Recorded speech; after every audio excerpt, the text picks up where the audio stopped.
What up, ladies and gentlemen? This is As a Man. What up?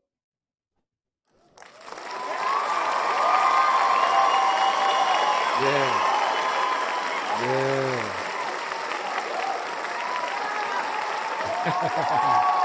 yeah.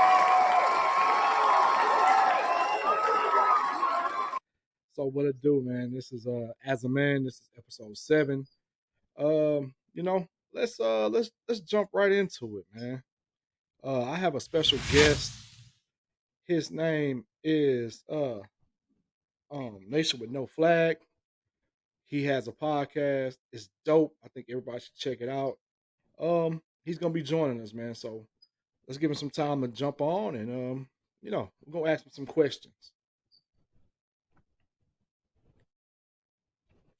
But while he's doing that, ladies and gentlemen, I just want to give a shout out to everybody who has liked, subscribed, you know, taking a little time to hear everything that's going on with As a Man every week.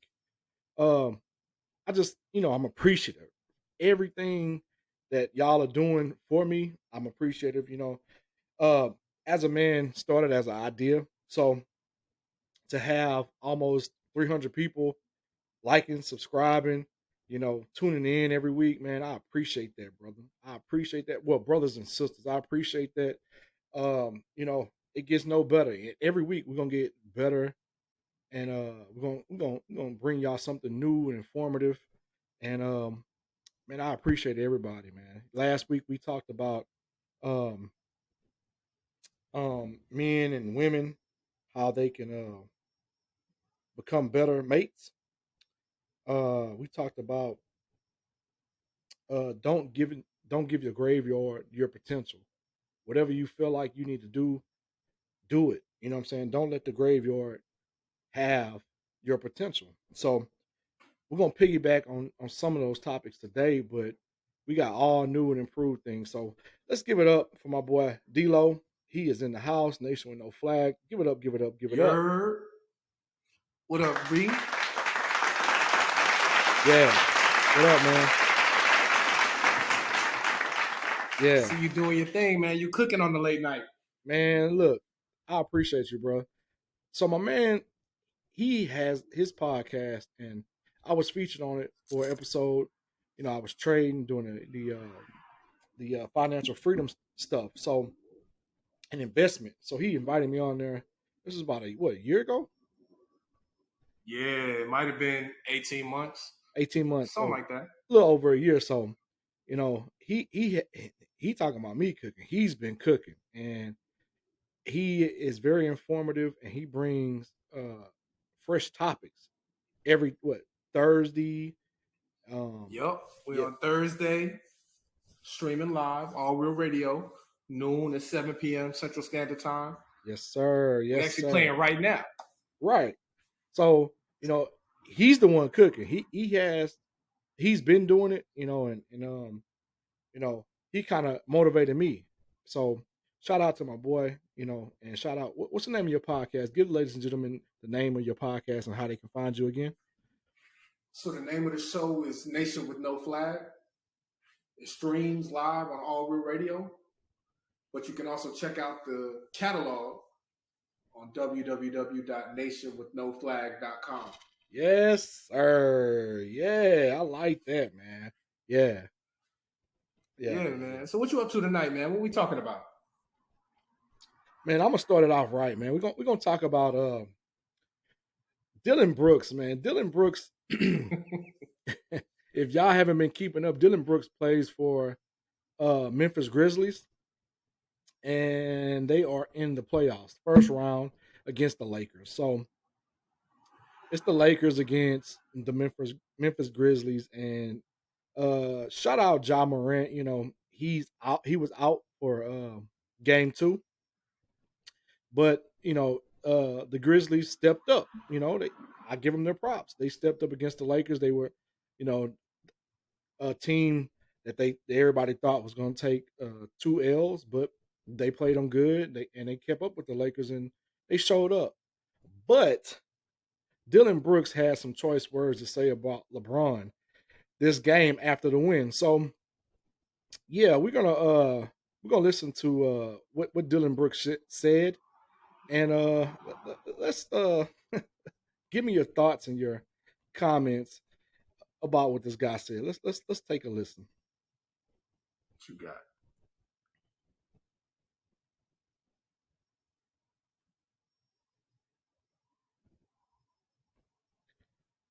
Making that run, they get up to 14.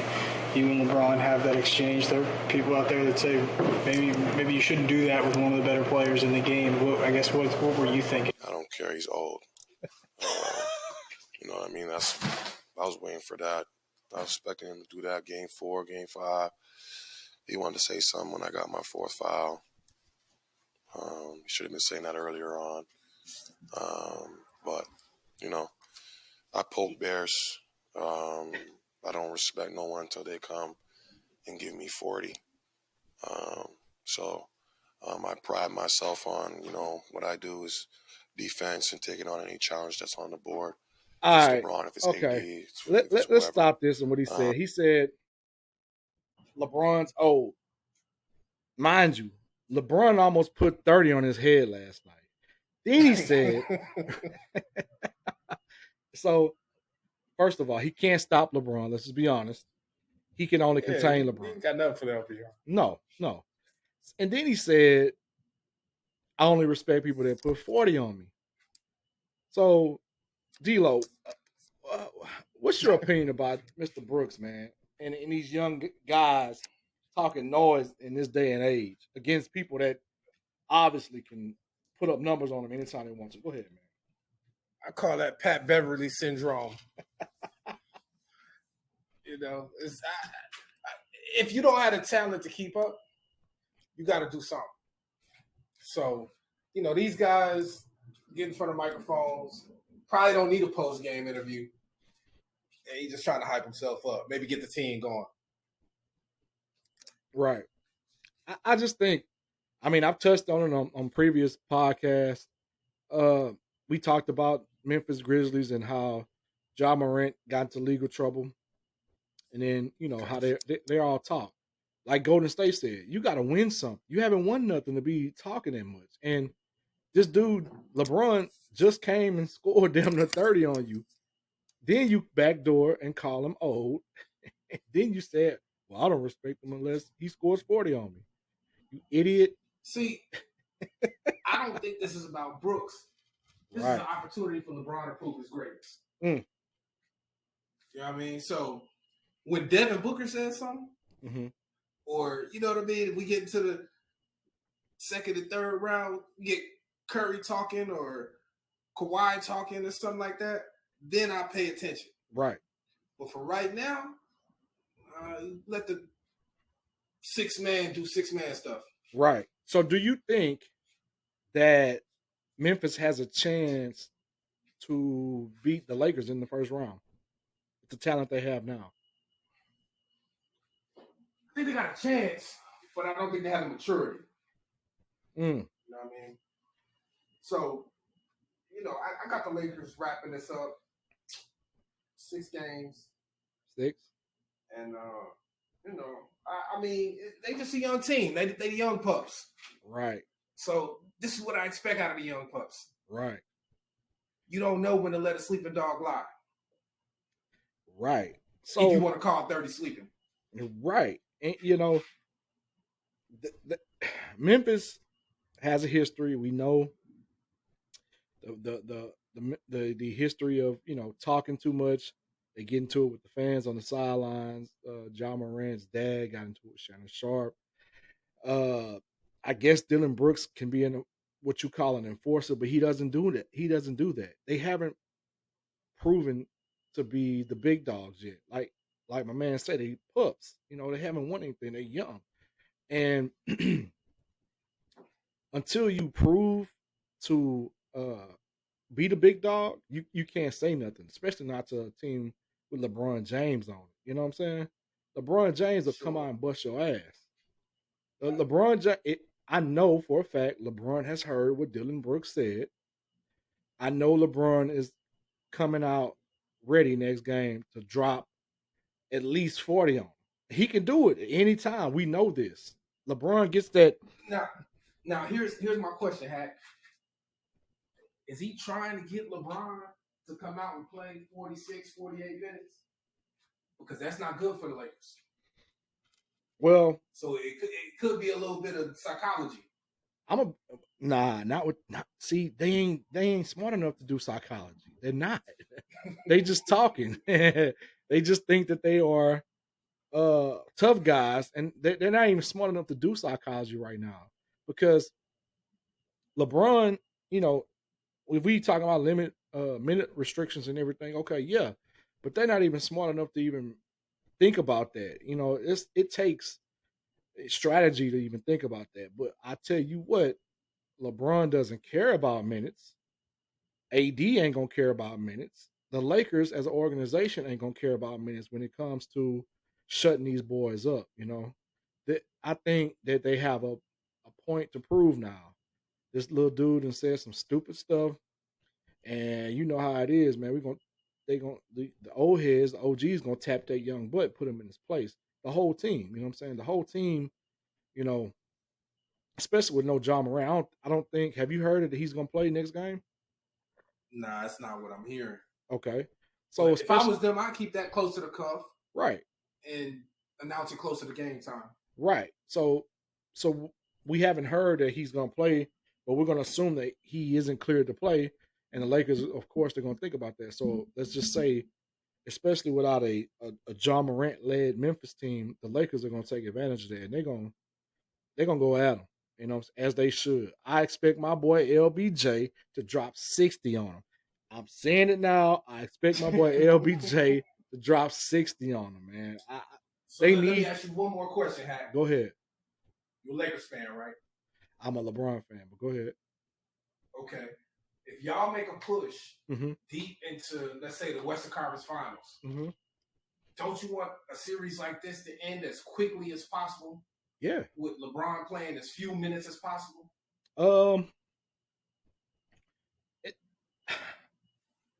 The minute side, I just think that they'll do whatever they have to do to get him out of there. Now, minutes restrictions, and if they can, if they need to, then if they can do it with LeBron on the bench, then of course, you know what I'm saying, with it, easy as possible. But I'm not even worried about minutes restriction because if I don't know if you've been watching LeBron, but I don't think he cares about that. Sometimes he's gonna have to step up and play more minutes than he needs to.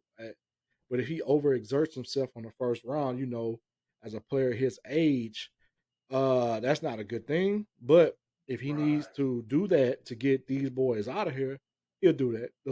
I think the Lakers will be fine with him doing that. Okay. Right. So I don't have a dog in this fight. So who's your team, man? Who's your team in the NBA? I don't have an NBA team. Falcons fan. Falcons. So he's talking about the NFL team, Atlanta Falcons. I'm a Colts fan. Y'all see the, Colts. Both our teams. Who's your quarterback right now? We don't have a quarterback, man. We don't have a quarterback. The Colts do not, but we have the 4th pick in the draft. So we're thinking about getting CJ Stroud. But all right. The draft is next Thursday, right? Yeah, it's coming up. Coming up next Thursday. Right. So me and my man's team, we got a lot of stock in this draft, man. But man, our franchise depends on what we do in this draft. We have an opportunity. Is Irsay still y'all man? Yeah. He's still the GM. Mm-hmm. Might be time, bro. Oh, it's been time, brother. It has been time. When y'all shipped out Jacoby, I knew something was wrong. Well, one thing about it, I would say this, and I don't even mean to bring race into it. We don't like putting black quarterbacks at the helm. We'll give Phillip Rivers a chance. We'll give Matt Ryan a chance. Jacoby Brissett was a good quarterback. He could have led us. Absolutely. Yeah, he was. I think he was like 8-6 when he was the quarterback. Besides Phillip Rivers, that's you know what? Carson Wentz had a good record too. I'm not gonna lie to you. Carson Wentz played good the season he was there until we went up against Jacksonville and the Raiders. We shit the bed on those two games, and that's what got Carson Wentz shipped out. But besides that, I got Jacksonville as the team to watch next year. oh God, nah, Nah, they're gonna be for real. nah. You know what? I like Trevor Lawrence, I do, but Defense, yeah, run game. But you know what? Calvin Ridley showing up. When Jacksonville had Saxonville, we exposed them also. So yeah, we'll see. We will see. But the Colts still are the team to beat in the AFC South. I'll give you that. Wait a minute. Yeah. You don't have a quarterback, We don't. so you the team to beat. Okay. Tennessee's still in the South, right? So I'm gonna tell you this. What's the other team's all-time records against the Colts? No, we're not talking about all time. Y'all good. I give it to you. Y'all moved from Baltimore. Y'all did y'all thing. Right. But Jacksonville is the team to beat. And then after that, it's Tennessee. Jacksonville ain't won nothing. Nothing ever. They was in the playoffs last year. Okay, but did they win anything? You talking tough, bro, for a team with no quarterback. I am. And you know, it's deep over here. You know what I'm saying? I'm not gonna give them boys they props until they win anything, and they haven't won anything. Jacksonville has not won anything. They got Trevor Lawrence. He was playing decent until the last few games of the season. Then he stepped up. Let's be honest. He didn't have a great season from beginning to end. He stepped up at the end of the season, and he did that at the end of the season the year before that. But Jacksonville, on paper, hasn't won anything, especially against the Colts. Tennessee Titan has a losing record all time against the Colts. The Texans, of course, have a losing record all times against the Colts. And Jacksonville has a losing record all times against the Colts. So you're just going to lean on history. Yeah, that's history going to win these games next year. No. I'm just saying all time against the Colts, they don't have a winning record. And we are the team to beat still. Now, they have teams in our division that have been playing good the past few years better than us. Tennessee has. Jacksonville has. I give you that. But I think we are still the team to beat as far as catching up in wins and losses. But we haven't been playing better than Tennessee or Jacksonville. I will give you that, if that's what you're saying. Yes. That's all I'm looking for, man. We're here to tell the truth. We are. As men, we're here to tell the truth about our teams. So let's talk about the Falcons. What y'all got going on? Let me know as a man. All right, as a man. Some key off-season acquisitions, right? Mm-hmm. We got Calais Campbell. Okay. Got Jeff Okuda. Mm-hmm. Right? We re-signed Caleb McGrary. Okay. We're looking all right. Oh, I can't forget Blake from the Bengals. Safety.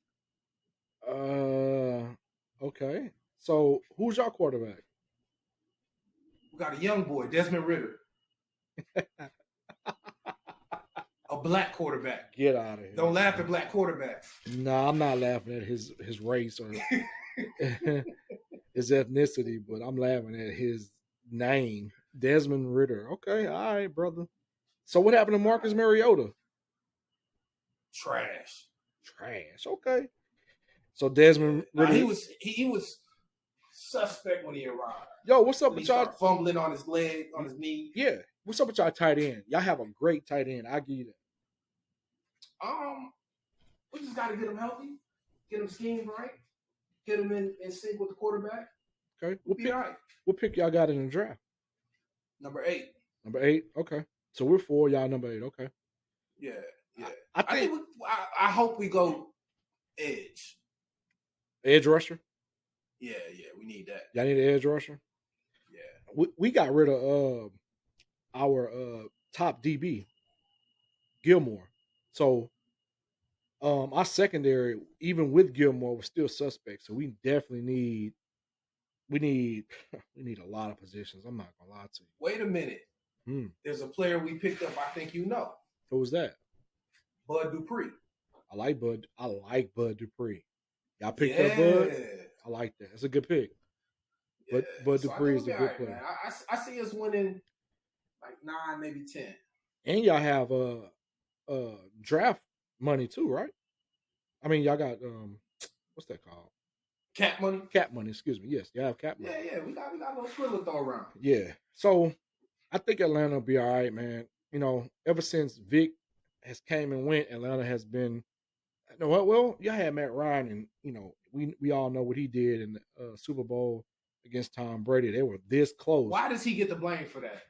As a man, I'm not gonna blame him, but that was just the whole organization from coaching on down. So I'm not even gonna blame Matt Ryan, but they were, like I said, they were this close to winning the Super Bowl. So that's the closest y'all been uh to greatness in y'all whole franchise, really. And y'all were close, you know what I'm saying? But y'all went against you Tom remember Brady. the Dirty Birds, Anderson? Yeah, but y'all didn't win nothing that time either. Nah, but same position basically. Lost on the last play. Yeah, I mean, but y'all were up what 28-3 against New England. Oh yeah, no, this definitely was a collapse. Yeah. So I think y'all were that close to being great. Y'all had the great New England Patriots in y'all sights to just blow them out, and then you know we know what history did. But anyway, so my man is a Falcons fan. I'm a Colts fan. We both trash right now, but hopefully coming into the draft and the 2023 season will be all right. So Wait, before we get off this, go ahead. little wager. Wager? Okay. What? Yeah, just I don't know what you want to do. Team with the better record. Oh man. And if we got the same record, team that goes deeper in the playoffs. Okay. So what if we neither one of us makes the playoffs? Then just team with the better record. Okay. Yeah, I'll do that. I'll do it. What you want to wager? 20? What you want to do? What you drinking these days? Man, hey, that's a great question. I'm drinking Frankly vodka. It's organic, it's healthy. Ladies and gentlemen, this is the empty bottle because you know I had it for a few days, but Frankly vodka, man. Check me out. It's great. So I'll wager you whatever you want to drink, and that's what I'm gonna drink. All right. I'm going for Douce. All right, I do say cool.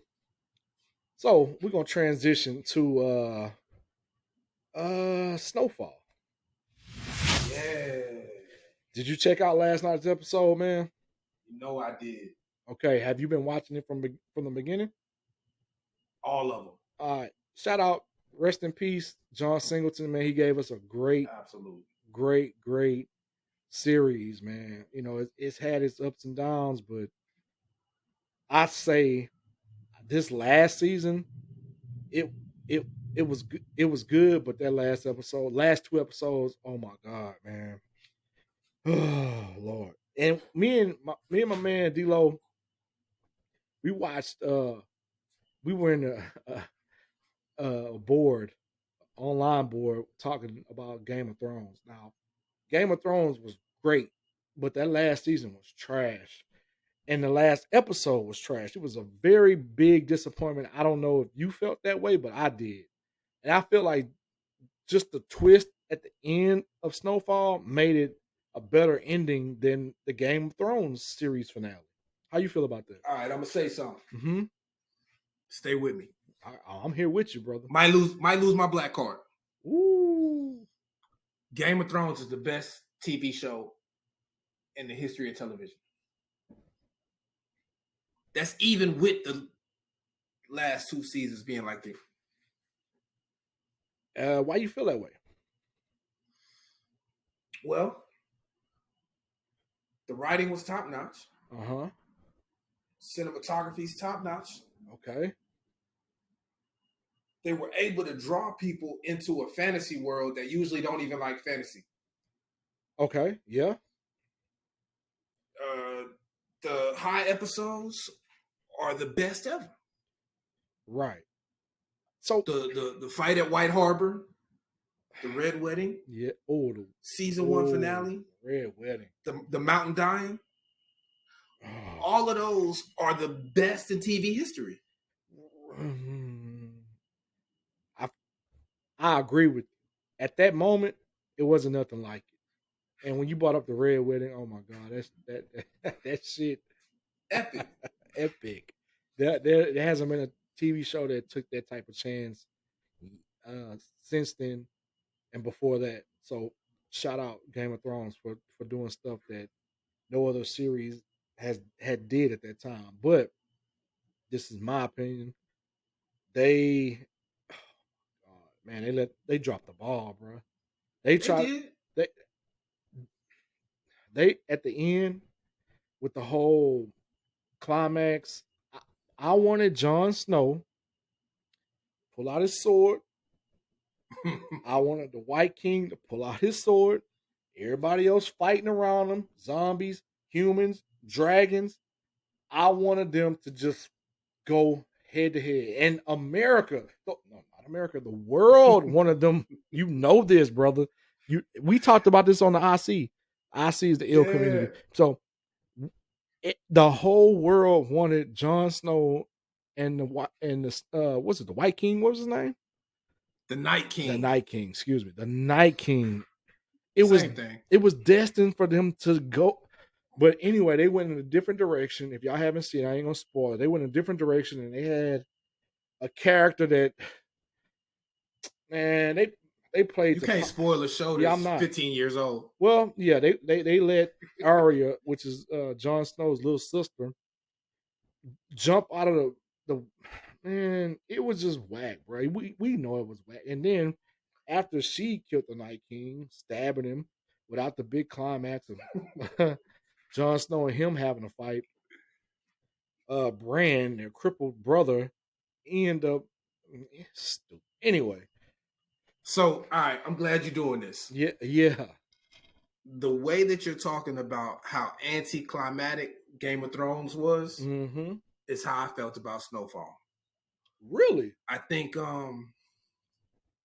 we've seen a smart, calculated Franklin Saint navigate the whole show. Mm-hmm.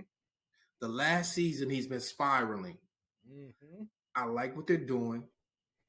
I like the places that the script went, Mm-hmm. but how they did it was whack. What do you mean? How they did it? How did they do it? How many times have we seen Franklin Saint inebriated in Snowfall? None, because he doesn't like drinking. There was one time they Mickeyed him with the mushrooms or whatever it was. Okay. But other than that, he didn't do that. Right. Now all of a sudden, this is a plot device. So Right? That's one. right. The other thing that messed with me was Franklin's mom Mm-hmm. leaned into Leon, Mm-hmm. and I could understand that when he made his pilgrimage. Mm-hmm. But when he came back fighting and selling dope, congratulations, you're Franklin St. Jr. But she cool with that. So I just felt like they were being a little melodramatic about how this played out.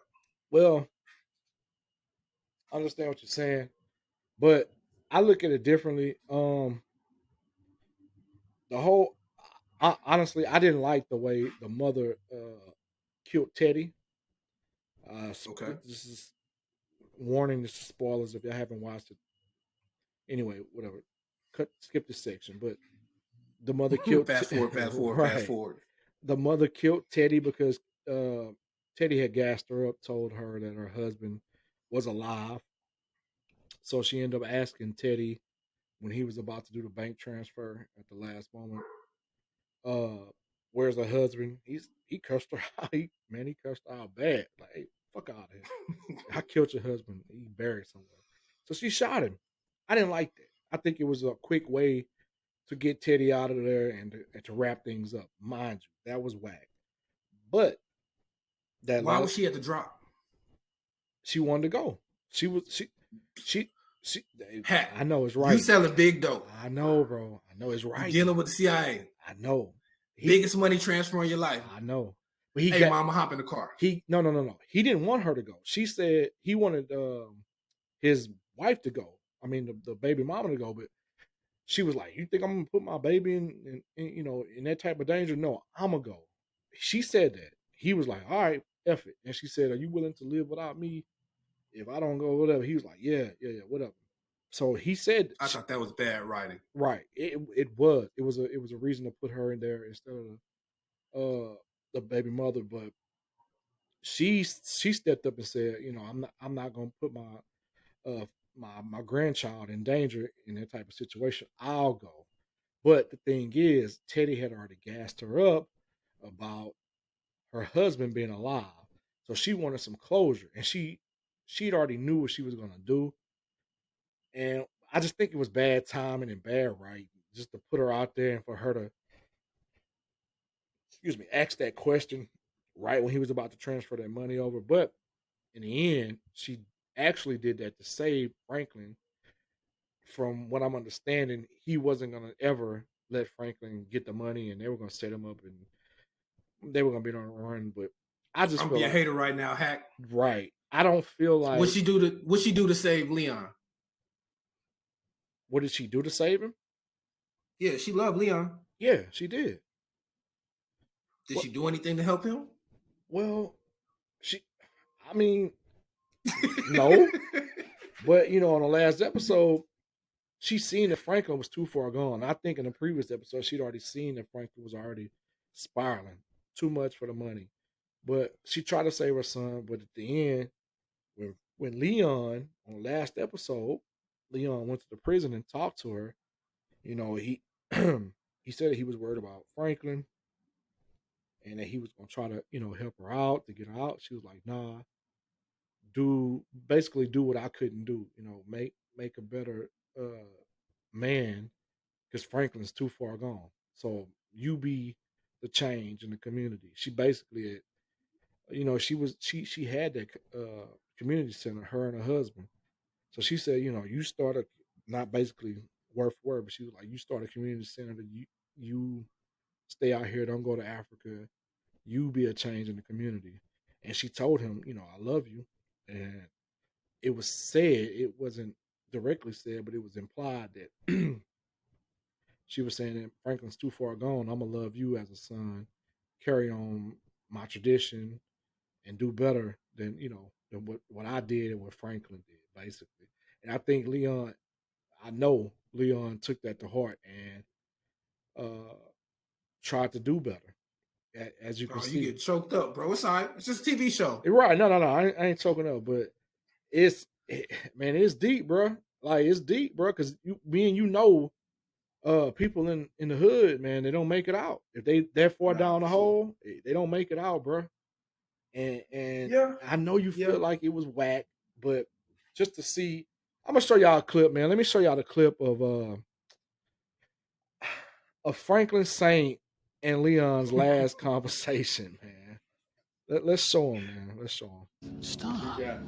You don't understand, yo. I ain't got no fucking chains on me, man. Hey. I'm free. Free from all of it. My fucking way, not yours, and not theirs.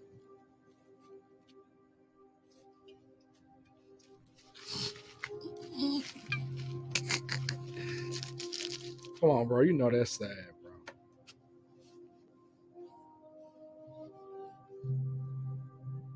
You're my best friend. Best friend I ever fucking had.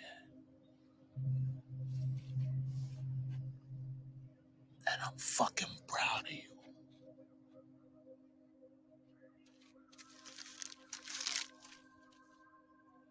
You hear me? Huh?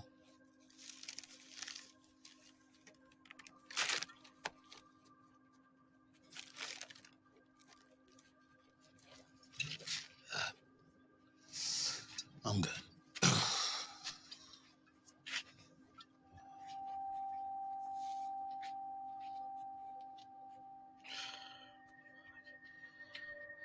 That boy killed that Saint. Yeah, he did.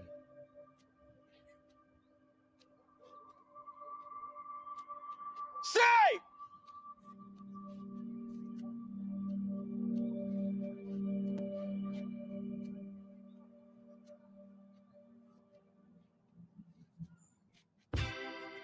Mm. And they ended with my man K Dot. Yeah, bro. That was hard. I ain't gonna lie, bro. I'm not gonna lie. It could have been me or you. Well, you know me. You know, it's like you that close to reaching greatness. He was this close, and he lost it all. And he told his girlfriend or his crush in season 1, I don't drink. I hate drinking. I hate drinking because my dad was an alcoholic. Mm-hmm. And he ended up being an alcoholic. Everybody said he turned into a crackhead. Nah, he ended up being an alcoholic. And at the you know, I had commented. Mm-hmm. I don't know if it was you or my other homie, Mm-hmm. but I said they turned him into a crackhead because he was fiending for his money. Mm-hmm. Mm-hmm. So, like the way he was acting about trying to get bread from his mom, mortgaging the house, all that, it was real crackhead behavior. It was. It was straight out of Jay-Z's Fallen off American Gangster. Ooh. You know, you turn into the user. Man, that's a great album. Anyway, yeah, bro. And then, you know, in the prison, he cursed his mama out, called her bitch. He was just gone, man. I hate it. I ain't gonna lie, bro. It hit me hard when I seen him because, bro, he was close, but he just, and then, you know, the scene with Peaches and the that was hard too. Yeah, the guy who opened up the safe for him, he ended up killing him for no reason. He went too far, man. He went too far down the hole, man. He couldn't come back. But so this is my dilemma on Snowfall. Mm-hmm. Like I said, they had good destinations for where the plot was going. Mm-hmm. They had excellent performances from Teddy, Idris Damson. Even Leon was doing his thing. Mm-hmm. Oh, and what's my man that played Peaches? Peaches? Oh, God, the comedian Ray. What's his name? God, it'll come back to me. Forgive me. Yo, they all performed very well. Let's talk about Unc though. Oh, Jerome. Unc, man, Unc played a great part, bro. And you know what? The guy who played Kane, that's Norm Nixon's son, the old point guard for the Lakers. Word. That's his son. He played on he played his dad in the Lakers show. Yeah, Winning Time. Shout out to the man who played Kane, bro. Hey man, shout out to everybody, and shout out to Snowfall. They gave a special segment to John Singleton, man. They were filming the movie Boys in the Hood. See Baby Doughboy. Yeah, man. They had everybody, man. So I think that was a great way to end that show, man. A lot of people don't know how deep it get when you're in the hood, man. You taste fame and you taste power and you lose it all, man. Yeah, you'll lose your mind. You'll be out there. So it hit me hard, man. I just seen a lot of people be close and lose it all. But yeah. I'll say this. Snowfall is probably the most realistic dope boy TV show since The Wire. They neck and neck. I give you that. I will give you that. Yes, sir. Yeah. You know, BMF, even though it's biographical. Yeah. BMF what? Oh, my bad. I didn't mean to mess up the production. No. You good. No. I was going to say BMF, even though it's biographical, it still feel like it's a lot of sauce on that story. Yeah. BMF, speaking of BMF, it's I think Snowfall was way better as far as dramatics. BMF try to be too funny. They try to make Meech, they try to make Meech a little bit like too much of a hero. They don't give him no substance. They don't. He's too cookie cutter to me. You know what I'm saying? He made a lot of mistakes though. They lost a lot of dope. Yeah. He got shot, right? Did he? I don't know. And he's very immature when it came to dealing with the plug and all that. Yeah, I don't think BMF is on the same level at all. It's not. But man, you know, we're gonna transition. I got a segue for you. Right. Go ahead, man. What you got? You touched on Louis, but you didn't dive in. Ooh, okay. Yeah. I sent you a link talking about mating and hypergamy. Right. Right. One of the key components is women don't respect men who don't make as much as they do. Right. I agree with Oh, you. my bad, my dog going crazy. Nah, man, they know this topic is a real one. That's what that is. So I think Louis had a little bit of that in her. Right. Louis, You know, honestly, bro, speaking of the transition to that, Louis had a lot to do with the downfall of everything. She started feeling herself, and the link you sent me was a podcast to Joe Rogan. He was talking to this guy, and the guy was saying, you know, if women start making more money than their significant other or spouse, they're more than likely to divorce them in the end. So, Louis didn't divorce Unc Jerome, but she got him killed. yeah. Her actions directly led to not only Jerome getting killed, but Franklin losing his money too because she tried to, you know, get the big head. But let's talk about let's change that. Let's just talk about marriage and, you know, husband and wife. So like I was saying in the podcast, Joe Rogan's podcast, he said that, you know, women are more than likely to if the man has money in the marriage at the beginning and the woman has less money, they stay married. But if the woman starts making more money than the man and the man loses his job, he falls off financially, she's more than likely to divorce him. And I think that's bullshit. Not saying that it's not true. I think it's bullshit that women don't stick with their man. They want men to be down for them, but it's statistically showing that women ain't down for men if they fall off. What you feel about that? So the money part is probably it's the easiest to digest. Mm-hmm. But they talked about size, like a woman being taller than them. Mm-hmm. They talked about intelligence, Mm-hmm. women being smarter than their man. Mm-hmm. All of these components can make it difficult for a woman that exceeds her man in those ways to function in a compassionate way. Right. Right. So what I'm saying is I agree with you, but I think it all boils down to biology. I think we're hardwired Mm-hmm. for the men to protect and provide, Mm-hmm. and we're hardwired for the women to nurture and care. Right. So really what it boils down to is the only people, I'm going to quote Chris Rock, the only ones qualified for unconditional love are dogs, children, and women.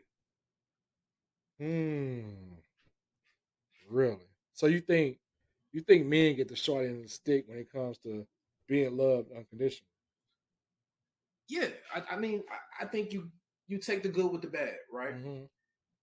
Men, for the most part, make decisions that control the world. Okay. So we do have a bias in that way, an advantage. Mm-hmm. But with great power comes great responsibility. Mm-hmm. So on the back end, nobody cares unless you can do what they think you should be doing. Right. Now that's a tough pill to swallow. It is. But that's kind of the way the world is built. Yeah, I mean, it is a tough pill to swallow. It makes you question everything as far as marriage and love and stuff. Because, you know, a lot of people view marriage as a contract. I mean, is it really to death do us part? I know with my wife, honestly, bro, I'm gonna be honest with you, we had that conversation today. And it had nothing to do with the link you sent me. We were just talking before you even sent me anything. But some people feel like, you know, they'll ride or die. But a lot of people and I'm gonna bring race into it. Black men and women, white men and women, Asian men and women, they view societal things different. You know, do you feel like I'm finna get people mad? Do you feel like black women Let's go. will leave their men quicker if he fall on hard times than a white woman? Hey, as a man, we discuss these topics. Get ready. I don't think so. You don't think so? Nah, nah, nah. So, I got faith no, in no. black I'm a women. disclaimer. The podcast he sent me the link was Joe Rogan's. These were two Caucasian white men speaking on this, so it wasn't about race. It was two Caucasian men speaking from their point of view. So go ahead. Just giving them a heads up. Nah, I think that hmm. I think black women have more empathy than most Mm. for what we deal with. Mm-hmm. Mm-hmm. But I think across the board, the sentiment is: can you facilitate a dream? Facilitate a dream or not? Right. I just seen women mess with some bum dudes, so I feel like uh and these are black women. Not just black women, women period. I just seen women mess with some dudes that didn't have their stuff together and still love them unconditionally. They put up with a lot of stuff from them dudes. So I mean, I feel like, Joe Rogan and the guy he interviewed with on his podcast, they had a valid point, but I've seen it on the other side. We've seen it on this other side. A lot of women will deal with men that's not financially stable. And they'll love their dirty draws, which is nothing wrong with that. But Well, here's the question though, Hat. mhm. They'll deal with them. You Will said they what? respect them? I said they'll deal with them, Right? but will they respect Uh, from that, it feels like that's a woman's call. Do they respect the dudes that they're dealing with? I don't know, but as men, we think different than women. You know what I'm saying? Why deal with a man or a person that you don't respect, but you keep them around, laying on your couch, laying in the bed, giving you, sex, putting babies in you? It's different from men. Men will say, "Nah, why deal with a woman that's not bringing nothing to the table?" But them? women, Well, check this out. hmm, I think when it comes to women, what they're looking for is protect and provide. mm-hmm, And depending on who you're dealing with, some want more protect, some want more provide, mm-hmm. some want both. But if you ain't Right? I providing, want daddy. That's what they want. right? But if you ain't providing, I've seen women deal with dudes that's not providing, and the dudes probably ain't even protecting them, but they still deal with them. So what is their motivation then? Company. Right, loneliness, and I think Yeah. insecurity plays a lot of that too, man. You know what I'm saying? But I But still got to lean into, mhm. do they respect them? I don't know, man. I would hope they respect the dudes that they dealing with, even though they don't bring nothing to the table. But we know that a lot of women are nurturers. You know what I'm saying? They used to taking care of kids, and sometimes these dudes have kid mentalities. You know what I'm saying? They're looked at as Mm. like allegory for the movie Baby Boy. He was Mm-hmm. basically a man child. You know what I'm saying? His mom was protecting him and taking care of him. His baby mama was doing the same thing. But a lot of women do that, and I don't speak for other races. I speak for African American men as a man. Africa. I speak as an African American. Uh, a lot of our women and men do live out that baby boy fantasy. You know what I'm saying? I'm gonna be a big grown man child, and I'm gonna let this woman take care of me. And women do that. You know, a lot of women do that. But as far as the podcast, you know, he women get fed up also. So they say that if a man don't bring nothing to the table after a period of time, a woman will leave your ass. If but that's on. Let me flip that. If a woman falls off, like honestly, you and I know I didn't work in the oil and gas industry. I had money. I was good. But when it came to a woman, this is before I got married. When it came to a woman, I wasn't worried about what she brought to the table financially. You get what I'm saying? It was good if she Yeah, matched me. we not looking for that. Right. We don't care about that. We don't we some men don't. Some men do. Like, well, what she got? Does she bring a bag to the table? Yeah, cool.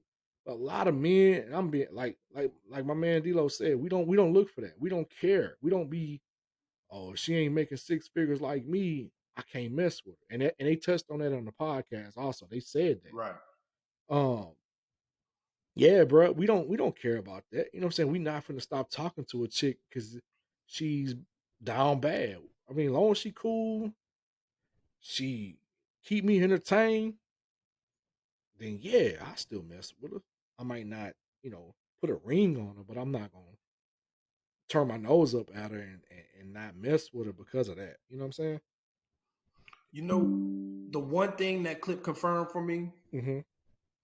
is that men may set the parameters Mm-hmm. and have a lot of the power. Mm-hmm. Women have the influence. Mm. So whatever temperature Yeah. they set, Uh-huh. that's what men are going to respond to. Right. Facts, facts, facts. And now we're in this era, modern women, I don't need you to do this. I can do it. I don't need you to protect me. I'll protect me. Mm-hmm. So that's what men are getting away with. Right. Right. You know what I mean? So it's an interesting thing that as sophisticated as people have become, they still boil down to their biology. Right. Facts. I agree with that. I agree with that 100%, man. You know, it's all about that biology and what a man and a woman want to put up with.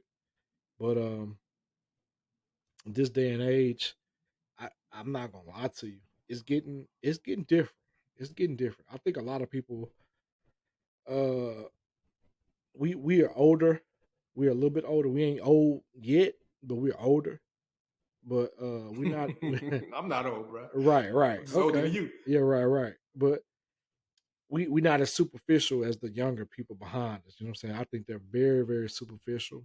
And I blame that on certain factors. I ain't trying to be the old man that's, "Yeah, get off my lawn." Nah, I ain't trying to be that dude. But I think a lot of these young boys and females, man, they very superficial. A lot of what they deal with depends on money. But, you know, And the look. and the look, yeah, looks too. Facts. I think a lot of it deals with looks too, but and um I think a lot of people miss out on their blessings if they just look at the superficial things. You know what I'm saying? We know how it go, but Yeah. it just it is So what it so is. as a man, right? Mm-hmm. It's a young single dude out there getting it right now. Mm-hmm. What's your top three qualities Ooh, oh, that you look I'm for in a married, wife brother. that you grabbed in your wife? In my wife, Yeah, you married. right? You said what do I look for? I'm sorry. I'm saying, what's the top three qualities that made you gravitate towards your wife? Oh, man, mind you, I met my wife. We met as friends through a mutual friend. So it wasn't no swipe, wasn't no social media.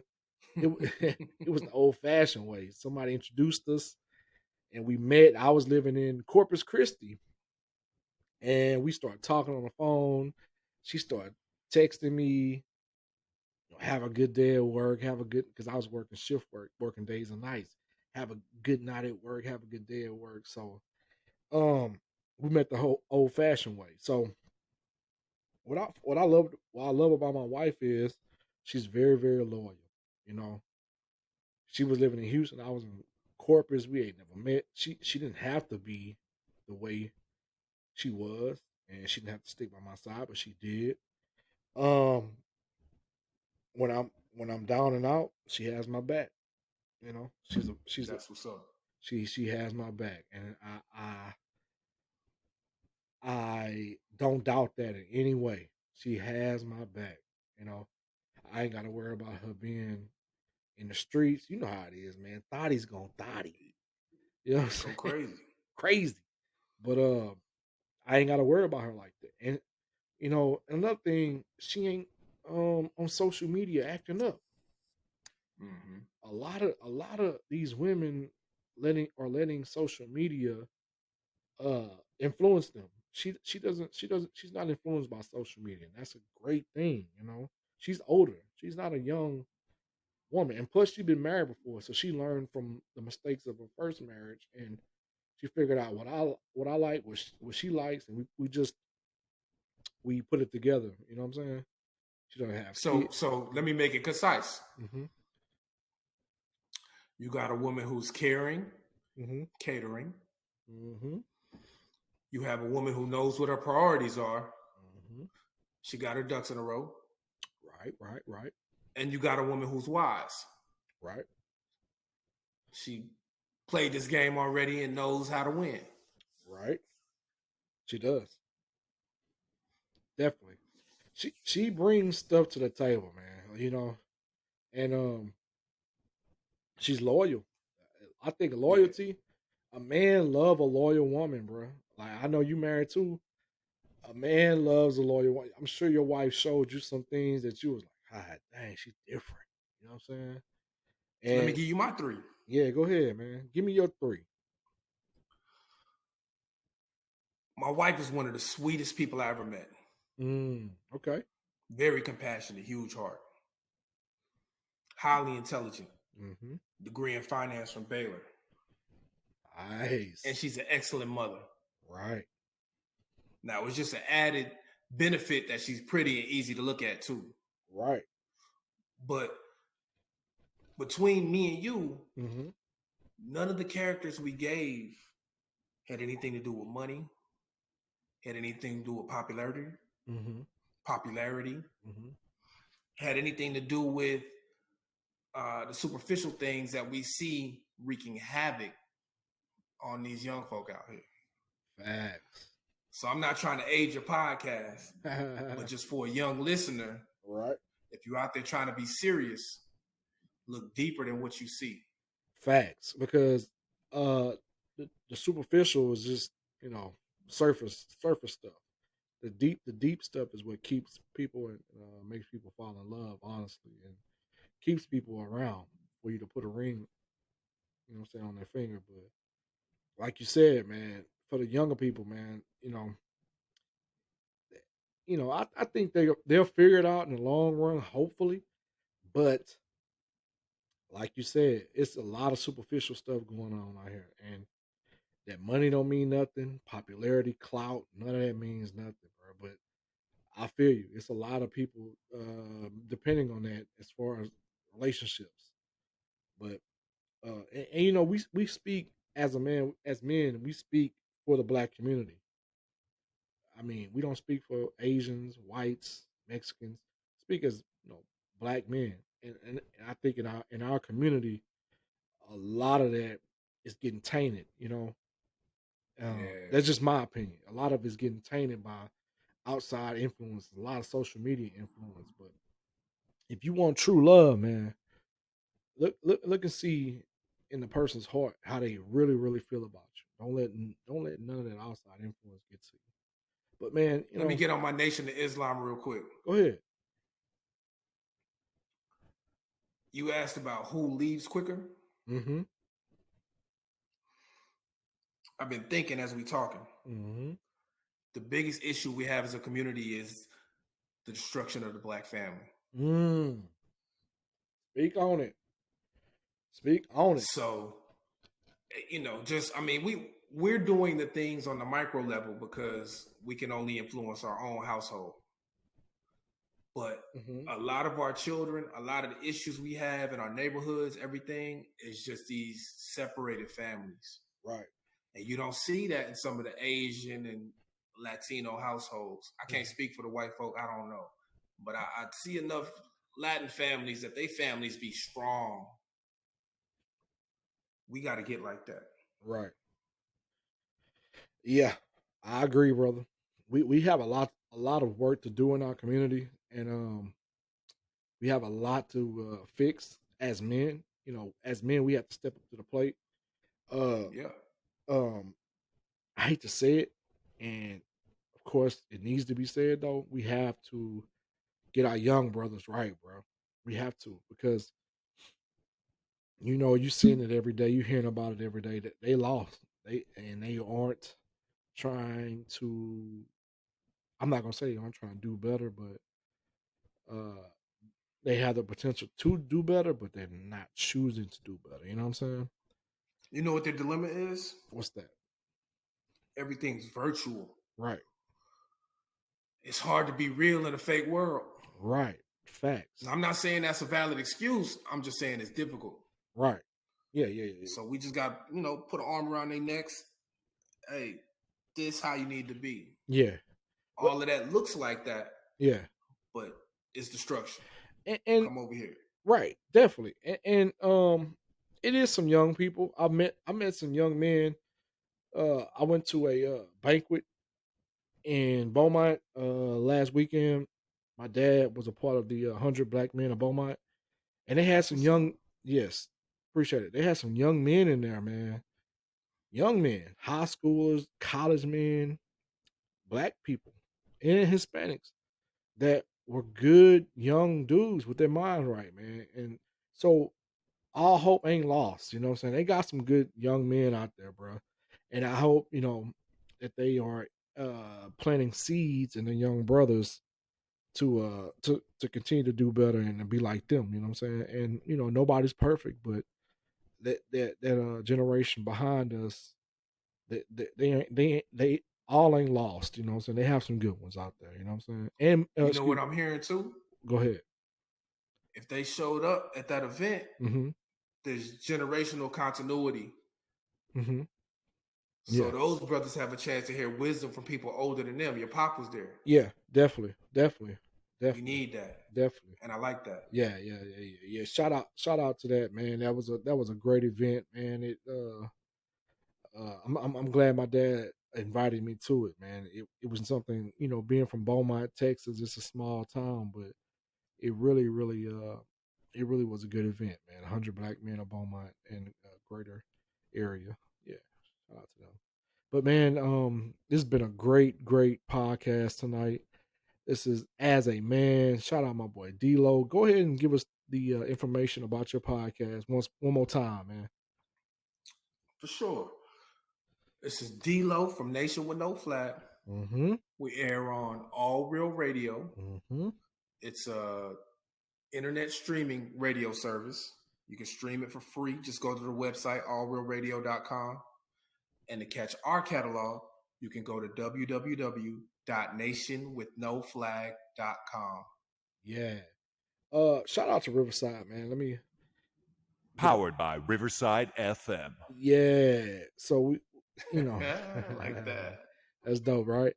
But yeah, man, Yeah. we are out, man. We had a great time, man. Thank y'all for tuning in. Please like and subscribe. Check my man out, like and subscribe his page, and do the same for us, man. Y'all have a good night. Tune in next week, man. We coming for y'all. Holla. Salute, Hack. Yes, sir. Thank you, brother.